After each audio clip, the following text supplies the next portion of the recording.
This week, I'd like to talk with you both about WTF moments. In the architect, engineer, and construction world, oftentimes teams are faced with those moments that are WTF, and I'll put it in abbreviations here. So what are your recommendations for how people adapt to situations that are just out of their control, whether it's an interview, whether it's something on a job site, whether it's a meeting with a client, and things just go off the rails? How do you stay cool in moments of chaos? Well, I don't know if you stay cool, but you can bring joy to them. So my starting point is those who can bring positive energy, be happy, and still care about their clients while things are going wrong, because there are things out of your control. What you get is the embodiment of being good to work with when things go wrong.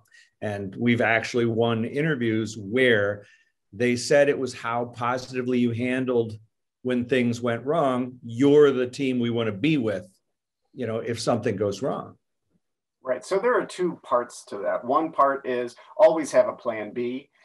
Always think about, okay, so what if the technology doesn't work? What if the visuals don't work? What if the sound doesn't work? And figure out an alternate and actually practice the alternate. So for example, recently I was working with an interview team.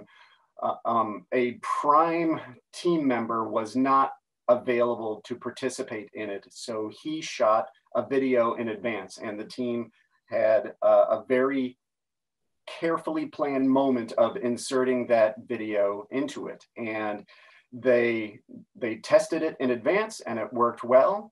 And then on the day of, right before, they did as they were setting up with the selection committee, they asked if they could test this equipment, and selection committee said, sure. This was before the actual interview began. And in the test, video was there, sound wasn't there. They tried it again, video was there, sound wasn't there. They're like, oh, uh-oh. Interview starts. And they come to the point where the video is in, and they cross their fingers. They're hoping that the video is there. Video is there. Audio is not there.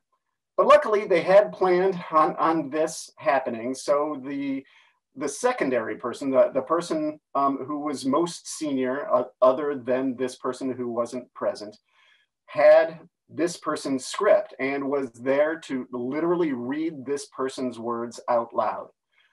The best thing she could have done in that moment was communicate everything he possibly could, not only verbally, but emotionally. And she did a really good job because she was prepared for it.